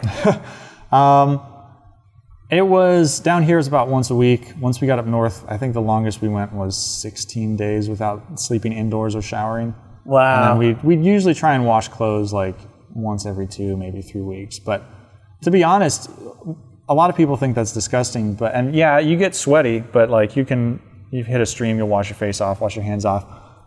There's something kind of cool that happens to the body. If after about 3 days, your body kind of starts to adapt to this, hey, I'm outside, I'm not showering every day. I'm not going to overproduce all these oils. Yeah, you'll smell bad, but you can wash the smell off you. But your body kind of adapts to it. And it's more your gear that smells bad from the sweat that's absorbed into it than your body. Yeah, that is an interesting thing. Like, you tend to think of your body as being able to, like, wash stuff off of it. Like, that's what's so annoying. Like, when you're working here and you've got grease all over your hands or you've got super glue on your fingers or something, you're like, what the heck, I need to get this off of me. Yeah. And most of the time, the thing that stinks is, like, your clothes or your pack or whatever. That's one thing that you said you had, like, smart wool. Wool is, like, really good it's fantastic. at like, maintaining temperature and all that. Kind of explain that for people. Yeah, it helps regulate body heat. So in the warm weather, it's still actually pretty good. Like, I would wear a long sleeve shirt and just roll the sleeves up, and it would it wasn't actually too bad. I think I wore a long sleeve wool shirt up to like 65 degrees. But what it really helps for is in the cold weather, and the heat regulation is partly it. The biggest thing though is like when you sweat, especially in the cold or the hot, the wool actually like wicks the water away and kind of distributes it. Because it's from an animal rather than a plant. Yeah, like cotton. The biggest thing in the cold weather is that wool holds its warmth even when it's wet out, whereas a lot of cotton doesn't. Cotton's the worst thing you can wear out in the woods because once it gets wet, you're basically in cold water. You're gonna freeze. Yeah. Yeah. Literally, it's cold water sitting on your skin. Yeah, it is. But yeah, the smart wool, we'd be totally soaked from sweat or rain or snow, or whatever other precipitation we ran into, and you'd be wet and you'd be kind of miserable. But like even when you stop, you can still feel it holding the heat in. And then the other nice thing is it dries really fast. So like we both bought 0 degree bags that were big and fluffy and made of down. And sleeping bags, you mean, right? Yeah, sleeping bags. Yeah. So like we'd get in and the sleeping bag would insulate you, and like there were a couple nights in the Smokies it was single digits, and you'd be drenched and you'd be like shivering, but you hop in there, your body heat warms up the bag, and then like within an hour or two, like all your smart wool gear is dry when you keep wearing it, and it's like amazingly cool in the morning. That's amazing. Yeah. That's so cool. And you said you had down bags? Yeah, we both picked up 0 degree down bags. Nice. And down bags, if you get them wet, it's cool or not really? No, they're not really. They don't hold their heat retaining capability in the wet. But I mean, most modern bags have like a waterproof coating, so a little dampness is okay. And just air it out whenever you go. But yeah, the sleeping bag was like our people ask, what was your luxury item? And we both agree that our sleeping bag was our luxury item because like, no matter how crappy or how like wet or cold and rainy or miserable it was throughout the day, like we had this wonderful 0 degree down sleeping bag in a waterproof sack in our pack, and like even if everything else went to crap, you just unroll that, lay it on your pad, and like jump inside it, and it'll just warm you up and cook you, and you'll be nice and comfortable and toasty warm when you sleep. That's so awesome. Yeah, I have a really nice. It's a synthetic down bag. Yeah. But one time I went on a hiking trip with some friends, and it was like in September or so, and it was still kind of hot. And everyone's thinking like, oh, I'm going to be so hot. And we're sleeping in hammocks, right? Oh, yeah. And so when you're sleeping in a hammock, you've got airflow underneath. And people don't think about that. But when you're not moving and you're just sleeping and sitting in that stationary, cold. It gets real cold, real fast. And so I had this awesome, it's on the bag, it's rated for like -15. I don't know, like I've never tested it in -15 degree. I think it's more like if you were in -15, you'd be able to survive. Yeah, those are usually the warm. survival. Like you won't die in -15. Yeah, exactly. So, but anyways, I had this bag and I literally had it unzipped the whole night. Like I had it, like it didn't unzip all the way to my feet. It kind of zips to like your knees, kind of. Most bags that are like that is a mummy. But I had it unzipped. You know, I still had it over me, but I had some airflow. All my friends, when they woke up, they're like, dude, I didn't sleep a wink last night. I was so cold. I'm like, dude, I don't even know what you're talking about. I have my sleeping bag halfway unzipped. Yeah, we ran into that a lot of times. We hiked with one guy who had like, granted, he just got out of the Marine, so he was super hardcore, but he had like a 30-degree bag, and there were nights it would be like, it'd dip below that, and he'd wake up freezing, and we're like, sorry, man, we were comfortable. Yeah, we ran into that a lot. Funny you mentioned the hammocks. We ran into that too. We started with a tent, and we would split it, because most of the time we stayed in shelters, so you didn't have to set up a tent. But when those were full or something, we'd set up our tent and camp. We got rid of the tent in Damascus and got the quarterway point and got our hammocks because we thought, oh, it's warmer out. Did you sell the tent to somebody? No, we just shipped it home to our parents. They were kind of like our supply depot where we'd send stuff back to. Nice. And then we used the hammocks off and on all the way up through like central New York. And we hit one night in New York. We were in hammocks and it was kind of rainy, and we set up camp by a lake in a state park, and just like it got down below 30 that night, and we had our our pads are good and our bags are rated for cold temperature, but yeah, like you get any type of wind underneath a hammock, and it just like sucks all the heat out of you. And we barely slept at all that night, and we woke up shivering like, we're done with hammocks, we're going back to the tent. Yeah, we just got rid of them so fast. Even though the ground seems like it might be cold, it's like it's nothing compared to wind. Yeah. Just underneath your butt. It's just, it was rough. Definitely. I could see that. Did you just buy another tent, or did you have your parents ship it back? We arranged it to just like, they'll send us the tent and we just ship it back when we hit a post office, or ship the hammocks back. That's cool. And how did you figure out, like, so when things arrive at certain place, like, where would they send it to? So sometimes if there's an outfitter, you can ship it to like an outfitter store. But you can also, like, I don't know, maybe people don't know this, but you can just ship things to a post office for pickup to general delivery. So like you put your name, general delivery, send it to a post office, and they just hold it, and you go up to the window and ask for it. So it's kind of like, it's a really cool way to send yourself stuff. That makes sense. Yeah, like I don't know too much about all that sending stuff. I tend to like try to avoid the post office at all costs. Yeah, I mean, I do too. I like FedEx and UPS, but they do have some benefits there. There was only one time, a lot of people will actually like buy their food and pre-ship it to themselves. We didn't do that. We just bought whatever we needed when we needed it. But there was the one time in Maine when there wasn't an actual grocery store, we bought like an extra resupply of food and shipped it ahead so that we wouldn't have to go shopping and could just pick it up. That's interesting. Yeah. Another thing that people, are thinking about is like when you go into these grocery stores to buy food, how stinky were you? Like, because you're carrying all your stuff with you or whatever. We had some proudly disgusting moments. One of the guy we were hiking with who had the low or the high temperature sleeping bag, and usually it was only in like these super ritzy New England towns we would go through. But we were Kent, Connecticut. It's got like the top 3 prep schools in the U.S. It's like this pristine New England town. Everything's freshly painted and looks gorgeous. And we roll in and we're these 3 disgusting dudes. I mean, I don't say disgusting, but just like we've been in the woods. And you got some beards, some gnarly beards. Yeah. You've probably got stinky packs. We walk past, like there's a prep school and all these kids are out playing baseball and softball in their like bleached white uniforms. We hit the grocery store. We picked up all our stuff, and the one guy, he'd been craving fried chicken all day, so he's like, he couldn't find a fried chicken, but he just had this whole rotisserie chicken, and like he sat on the steps and just ate an entire rotisserie chicken out of the box. And you got like these rich people who probably make 6, maybe 7 figures walking past, just like looking at us with utter disdain, like, what are you doing here? Or we get weird comments like, oh, it's that time of year again, or you guys are here early, or something like that. Oh, gosh. But most people were friendly. You just get every once in a while somebody who was a little prudish, but it was funny because it's like the ultimate dichotomy of people here. That's so funny. Earlier, you also mentioned like some nights you didn't have to make a tent or whatever. Yeah. And you kind of just slipped under a covering. Like, so what was that like? How do you where do you find these? So along the AT, a lot of them were built by the CCC back, like when the AT was first being conceptualized. A lot of them, the modern ones, are built by trail clubs that like maintain a section. But usually every 5 or probably about 8 to 10 miles, they have a shelter. So it's like a 3-walled lean-to, so like a roof, 3 walls, and like an elevated platform to sleep on. And it's first come, first serve. You can't make reservations, and it's not that fancy. But because we were moving fast, there weren't too many people around us. So we'd roll into one of those and just like, it's easy because you can just throw your pad down, throw your bag down, and you don't have to worry about setting up a tent and taking it down. And the biggest perk to me that I see is like, especially when it rains, you don't have to take down a wet tent and pack a wet tent up. How often did it rain? I don't think we've talked about keeping track of that. I don't think we did. But like, if you had to give a ballpark, like, was it 1/3 of the time? Probably 1/3 of the time, maybe even more.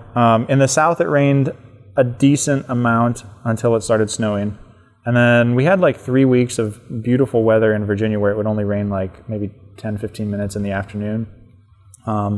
And so you just had like kind of duck back things for your backpack that kind of covered just it? Waterproof. One of the jokes about the AT is like, people ask thru hikers, so what'd you do when it rained? And we're like, we got wet. Yeah. There were people we knew who would like sit out the rain and like try and dodge it and avoid it, but it's like, it's just water.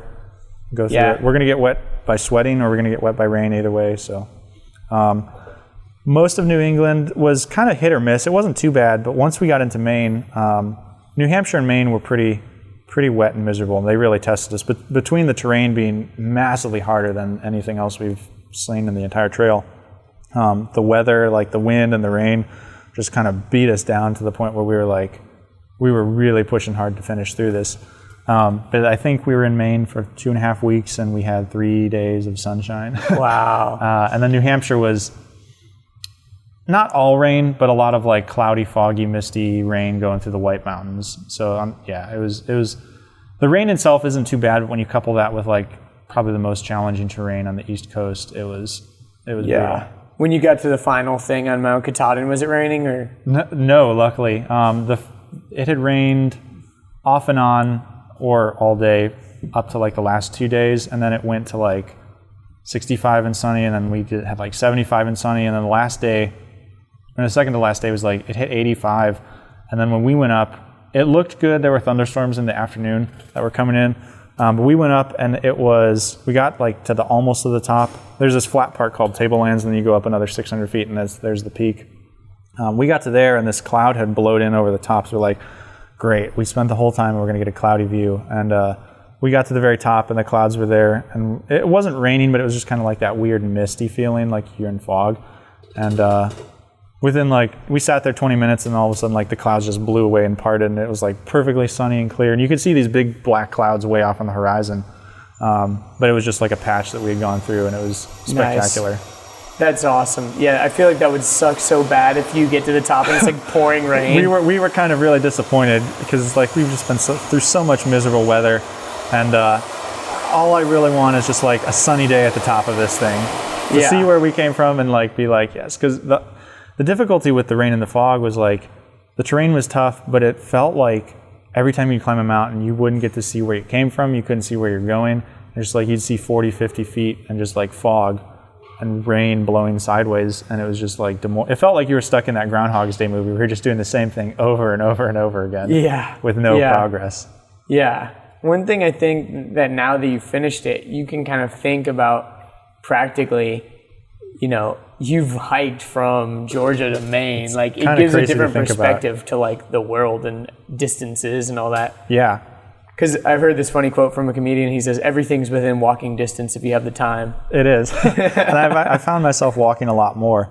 I found, like, I normally like to go out and hike now frequently, but like I just get, I don't know, it's not, I can't compare it to PTSD because that's on a different level, but it's like there's been like almost an attitude or like there's been some type of a change in me where like I kind of get itchy to just go out and like walk and hike and stuff like that. Yeah. Was there ever a point where you like wanted to give up or like thought about actually stopping it, or was it pretty much just no question that you guys were going to continue? We had talked about that. Like from the get-go, it's like if we're going to start this thing, we're going to finish it no matter what happens. Unless we like, the only thing that would stop us from doing this is like a life emergency, like somebody really close dies, or we physically can't finish it. Like you break a leg. I mean, even if I break an arm, I'll still keep going. Yeah, there were times where it was so demoralizing where if we let ourselves, I guess we never really gave ourselves the option of quitting, which was a big help. Evan and I are both pretty stubborn too, and we talked about that, like, I've started this thing, part of the reason why I can't even consider quitting is because if I quit, I'd be a quitter, and I can't go back and tell people, yeah, I started the AT, but I didn't finish because I quit. Because like the quitting is the decision that you made. The trail didn't make you quit, you chose to quit. Yeah, so, people can make all kinds of excuses, but at the end of the day, that was your choice to leave. Yeah, it was your choice. We rolled on the motto of never quit on a bad day, which is a good one.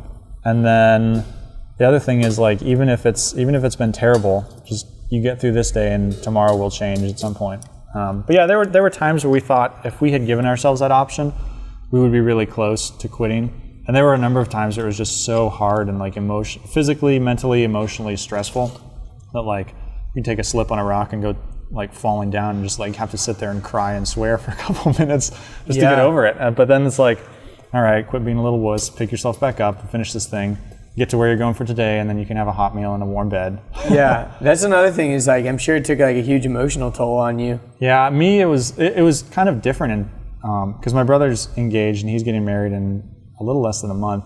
Nice. Emotionally for him, it was the separation of being away from his fiance. For me, it was almost I had friends who would check up on me, but like he had someone who was always checking up on him, like calling him every day if she could, that type of thing. Me, it's like, I don't really have anyone who's checking up on me. And that was kind of like my brother's here, talk to the parents, and my other brother back home, and maybe a few friends, but like, there's not anybody like oh, we can't wait till you're back, Erik. It's kind of just went and did it. Yeah, that is a weird thing where you're kind of like, shit, does anyone even care? You know, right. like, what if I die? If I die, will anybody notice? But that is a weird kind of thing that you have to face sometimes in life. Yeah, it was very introspective to think about that. But yeah, and then mentally challenging too. It was just like, it took a lot of grit to push through the really hard days and like to keep your body going day in, day out, like cranking out 20 plus miles a day. Yeah. And there were days it was easy because it felt good and rewarding, but there were a lot of days where it just like the payoff wasn't there and it was tough and your feet hurt and your body hurts and you're hungry and you're tired and you smell bad and you're sore and you just want to like stop and be done, but you have to keep going. Yeah. I've got two other like main big things that I wanted to cover. One thing was like kind of just memorable moments, like just like give us kind of the best stories. And then another thing is just kind of like practical side, like what exact like specifics of like equipment did you use for anyone that like wants to go? Because I'm sure that you have a lot of opinions on like good equipment versus bad equipment and stuff. But whatever you want to go on first. It's memorable moments. I have to say there was one.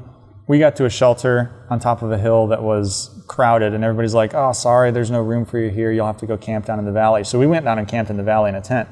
Nobody knew that there was a huge storm rolling in. So like we woke up and like there's like 4 inches of snow in the tent. Well, the shelter on top of the hill was facing into the wind, and everybody in the shelter got snowed on. So we packed up our tent and hiked out early in the morning and passed everybody like, "Hey guys, how'd you sleep?" They're like, "Miserably. It was so cold." They literally got dumped on with snow, and there was they were under the covering, so it was like the one wall. It would just blow right in on them. Oh my gosh, that's terrible. That was kind of funny. Let's see, other memorable moments. What kind of like weird people did you meet? I'm sure you met a lot of like very interesting folks. There were a ton of hippies. We also met probably some of the most notable people was the Marine guy who just got out. He hiked with us, like stopped at the same spots with us and hiked throughout the day with us for probably a week and a half. We hung out with him in towns and we showed him how to eat nicer because he was going hardcore like Marine style and eating like dry ramen and not having fun, just doing it to do it. Jeez, eating dry ramen? Yeah, we kind of showed him how to... Like a cookie? Yeah, like just open the pack, pour some hot sauce in and eat it like chips. Oh, no. Yeah, but we showed him how to like kind of enjoy your trail time, and then he eventually decided to keep going faster. And then we hiked with this really cool guy. His trail name was Clean. It started off as Mr. Clean because somebody confused him for the Bounty Man, and they thought, oh, he looks like Mr. Clean, but they were actually thinking of the Bounty Man. Oh, gotcha. The name Clean just stuck. He was a veterinarian who had lived all over the world, like Finland, Washington, Maine. So he hiked off and on with us for probably the first 4 to 5 weeks until he had to quit because of a knee injury. Oh, wow. Yeah, and then there was another cool guy. His trail name was Salesman, and he said he was a retired logistic executive, so probably FedEx or UPS. But he was kind of like the crotchety uncle or grandpa or dad. He was probably in his mid-late 50s. Why was his trail name Salesman? So he had tried to, earlier on in the trail, there were like 3 or 4 guys. They were trying to decide where to go, and he was like, oh, that's too much money, or that's too much money. He's like, well, listen, if we all pitch in and split it, it'll cost us this much. What do you say? And he basically sold them on the idea of staying at this one really nice place. So that's how he got the name. But he was fun to hang around. He had some really cool stories to tell, but like anytime we go up a hill, he'd be like, oh, this friggin' sucks, or that was the worst ever. Even like the kind of like he's ridiculing it, even though he really enjoyed it. And that type of thing. So he was fun to hang out with, but he jumped off trail to go back home for a weekend, and then I know that he came back on. And then we hung out with a couple other people, but we didn't really see that many northbounders that we stuck with frequently. Gotcha. Just a couple people we'd bounce around with every day or two. I heard about this one time where there was this, I was on that podcast I was listening to, and there was a couple that was like fighting in the trail shelter. Oh gosh. And so they were just trying to sleep, and this couple was like yelling at each other and stuff, and like one of them had like a knife or something, and they're just like, what the wow, like this is way too intense, dude. I'm just trying to sleep so I can get the hell out of here. Yeah, like, this is just my spot. There were some people we met that it's like we only ran into them a day, but it's like we wouldn't have wanted to stick around them any longer than the time we did, because A couple of them just because they were annoying. Some of them because we're like, son, you're legitimately crazy, not in a good way either. Yeah. It definitely does take someone that's out there to even consider doing it. And obviously, no offense to you, you did it. But oh yeah, I'm crazy, but in a good way. Yeah, exactly. And that's the thing is like sometimes people that are doing that, they're crazy in a good way and they're really cool, interesting people. And there's some people that's like, eesh. Yeah. Like, I don't think I want to hang out with them. So for people that are listening to, we were talking about trail names. Like trail names are like something that you kind of pick up along the trail. Someone eventually gives you your trail name. You can either give yourself one or if you don't want an embarrassing one. Yeah. But then most what was your usually trail name? So mine was air hockey. My brother's was highlighter. I got mine because in one of the shelters I had like this giant plastic lid for my bear can that holds food. And there were mice in the back of it. So I was like slinging it at them like air hockey. It hit it, it'd ricochet and bounce off and come back to me. And my brother's like, oh, looks like you're playing air hockey. I'm like, that's my name. I had another one that somebody gave to me. There was mice in it? Yeah, when people are there, if they leave food, the mice will kind of invade and look for crumbs and stuff like that. Gotcha. We only ran into mice in like one or two. So people were like, oh, I'm going to camp because I hear there's mice in the shelter. Yeah, they can get in there, but it's not a big deal. Just clean up and be neat, and they won't be a problem. Yeah, there's nothing for them to eat or whatever. Yeah. And then what was your brother's highlighter? Yeah, his was highlighter. Everything he bought was like this bright green color because it was, for some reason, nobody wanted green, and it was all on sale. And then he had this down jacket that was like the safety orange or safety yellow green. And so like walking through the woods, he looked like this giant highlighter walking around. It was bright and loud, so it fit. That's funny. Yeah. That's cool. And then, so you're kind of talking about your pack situation and all that. So like go into like the practical stuff. Like, so for people that are looking into possibly doing this, or maybe they just want to get into hiking or whatever, what kind of like equipment were you using or recommend or all that kind of stuff? So Evan had to buy most of his gear new because he didn't have it. I had some gear left over from previous trips. I'll tell you that most of the stuff we had was not like super ultra lightweight stuff, just because that's really expensive, and we also tend to be rough on our gear, so we need something more durable. But we had like, the tent we used was like this, just a simple like $150 Kelty 2-man tent. There's nicer ones. We saw a lot of people with like these big Agnes ones that are ultra lightweight. Let's see, I had a Kelty pack that I had for probably 3 years. External frame or internal? They were both internal frame. Evan bought an Osprey because he found it on sale, and it's a really nice pack. Those are really nice. Mine got really uncomfortable, and it broke to the point where it's retired, and I need to just burn it now. Wow. Yeah, and then I'm trying to think. I would say don't cheap out on like your sleeping stuff, like sleeping bag. We both had sleeping pads that weren't the lightest, but they were functional and pretty warm and comfortable. I think our mentality for gear was like, we didn't go for lightweight, and we didn't go for, we kind of went for that optimum price point between it's light enough, it's durable enough, and it's comfortable. There were things we could have spent a lot more money on. The sleeping bag was the one thing that we really forked out money for, just because that was like the one thing that's going to keep our morale really high. But sleeping pads, we could have got something lighter. Would you have Thermarest? Or? Yeah, it's like a Thermarest, I think ProLine Plus. I should get sponsored for advertising these things. Yeah, of course. Thermarest, come on. Yeah. And Kelty. Yeah, Thermarest ProLine Plus. Is that like the inflatable kind? Yeah, it rolls up, it's inflatable. It's not there are some that they make that are lightweight, but they're really loud and fragile. They're loud? What do you mean? Like when you move around, they kind of like rustle like you're sleeping in a plastic bag. Oh. This was a pretty good compromise. And then, I wouldn't have thought of that being a thing. Like I wouldn't have even considered it. Until you're in a shelter with someone who has one, and you're like, that's annoying. Oh, that's so annoying. Like almost like, what's the material? It's just like a really lightweight plastic, so anytime you move it wrinkles, or like kind of like folds and wrinkles. It's just annoying. Yeah, that is annoying. Typically, most of the people we saw who had them were the older folks who needed the real plush, fluffy mattresses. Gotcha. And so that kind of like inflates. Yeah, that's another you inflatable. Just air inflate it with your mouth or whatever. Yeah. Gotcha. And those are cool because they can pack down real small. Yeah, they do. Because you can't really carry like a roll up Did you see anyone with those? No, well, only like day hikers. The kind of the non-inflating pad. Most people had it's still the Thermarest, but it's the one that folds into like the accordion. Yeah, those are I've pretty seen popular. That. I had tried one, but they're not really that comfortable. And for the same weight, you could get an inflatable one that's just as durable. Yeah, I like the inflatable ones better too. Yeah. And then what kind of shoes were you wearing? It's a good question. So Evan started out. He bought a brand new pair of Salomon Prime X, whatever they're called, basically full ankle boots, and he got 1,900 miles out of those things before he finally tossed them. They were at the end of their life. They had holes in them and were tearing. Wow. He bought another pair of those. I had always hiked in trail runners, so I just wore the shoes I had, and I got they were both, the first pair was Mizuno, so was the second pair, and I got about 400 miles out of the first pair. I got a different pair that was I got 700 miles out, and then the last pair, because I was sick of replacing shoes, I just bought a pair of Salomon trail runners because Evan had good luck with them, so I figured I would too. And I got, I think, basically the rest of it from the end of Pennsylvania to the end of Maine, and then Georgia and a couple other hikes. I got out of those, probably, I'm sure, over 1,000 miles out of them. Wow. They were good.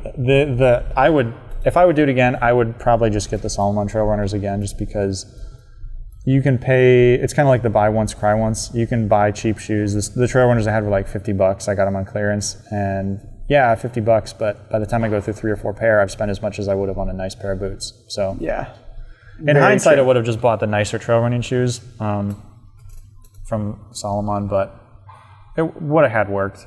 Yeah. Do most people wear boots, or are most people wearing like kind of trail runner kind of shoes? Some of there's some really good options for trail runners out there. The biggest thing, I wasn't concerned about ankle support. The biggest thing is just like the sole support. The trail runners they're good, they're lightweight, and they dry quickly.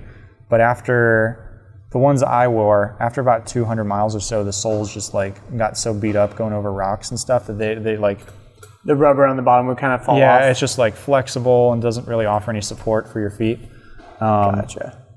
Whereas the Salomons, putting those on noticeably, they were insanely more rigid and stiff, and they're in a good way. Yeah. Especially going over rocks, that's a big thing because your feet will get sore at the end of the day. Yeah, for sure. What was the trail looking like typically? Was it just It varied a lot. Down here in the South, people talk about climbing around in the Nantahala and Cherokee and Chattahoochee National Forest now, it's really rocky and rough, but it's not really rough at all. It's, for the most part, all the trails are pretty graded. You might have some rocks. The grades are pretty, I guess shallow is the good word, pretty easy. And a lot of it's either dirt, maybe some roots, maybe some small gravel.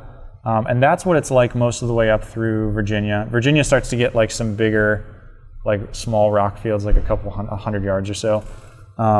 Once you get out of West Virginia, though, Maryland is big, round, soft. I say soft, and the edges are kind of rounded over. Maryland's really pretty rocky, but still not too bad. But Pennsylvania it lives up to all the rumors people say it is. It's basically gallon-sized milk jug sharp rocks, and the trail just goes right over it. Wow. And that's from about the halfway point to the New Jersey border, it's like that. And the New Jersey and New York, it changes again to it's still rocky, but you're more of going over spines and ridges and back down. And then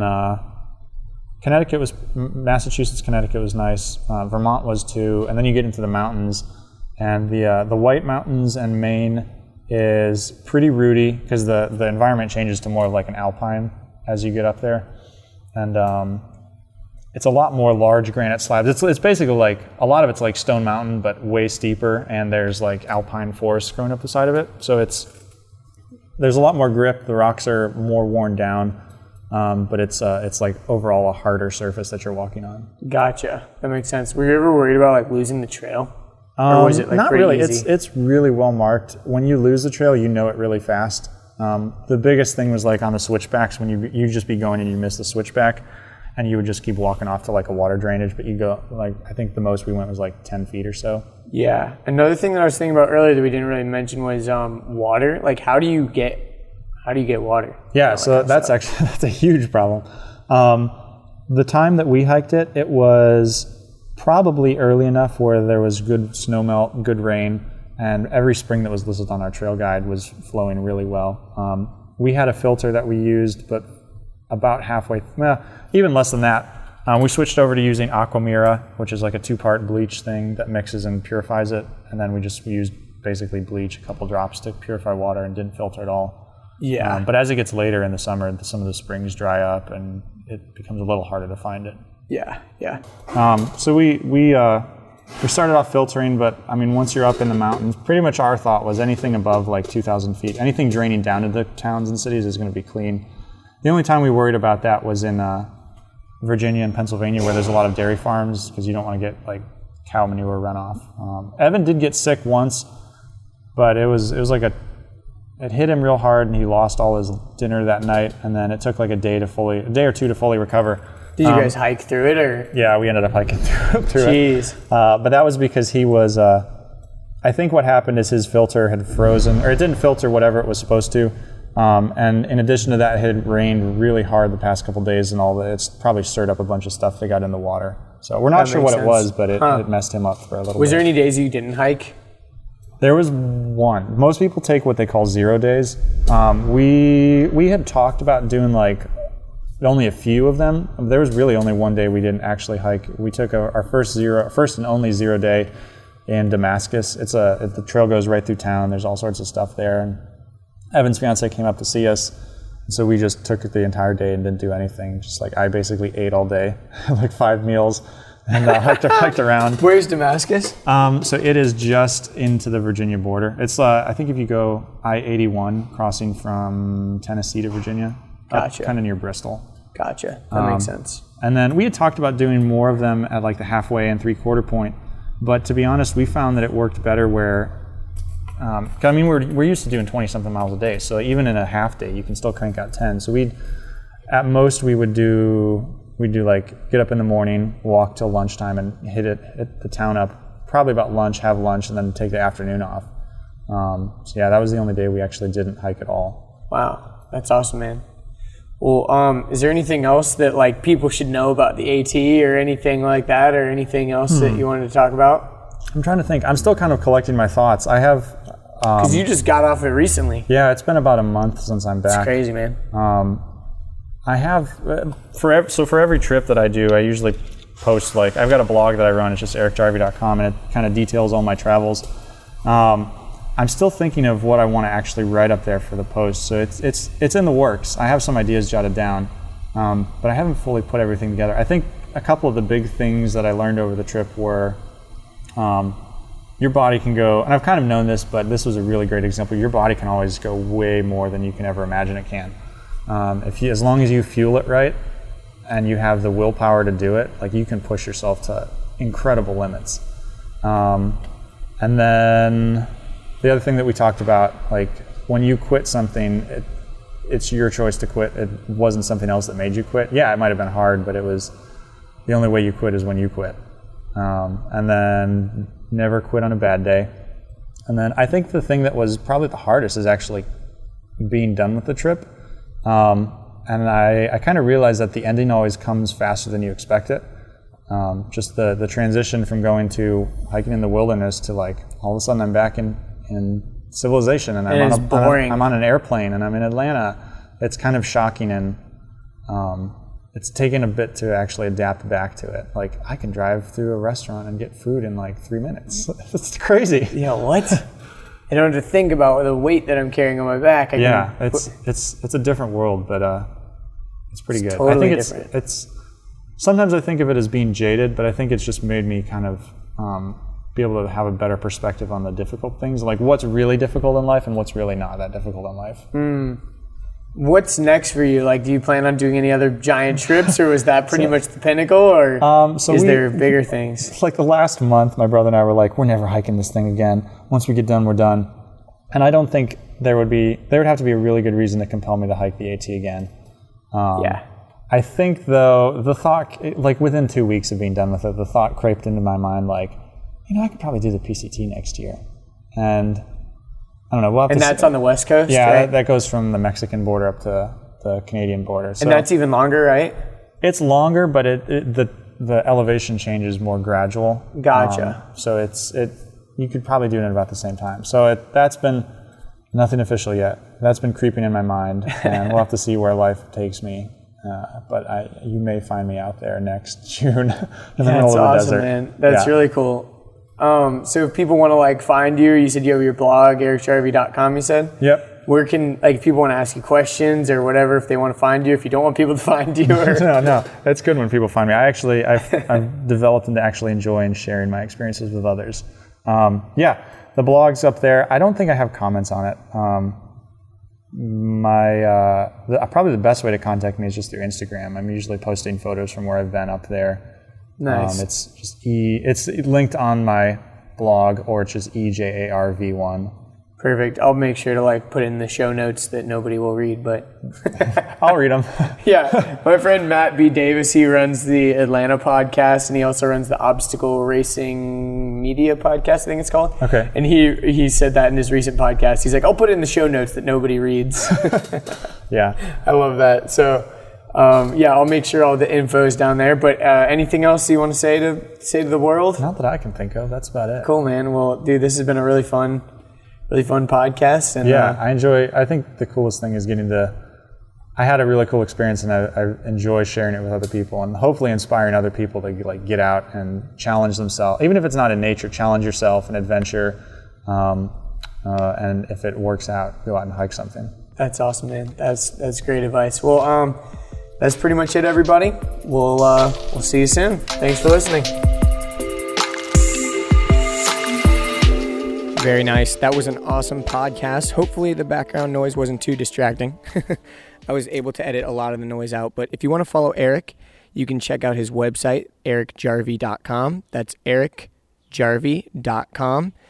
His Instagram feed is also really awesome. His Instagram handle is ejarv1, and that's just EJARV and the number 1.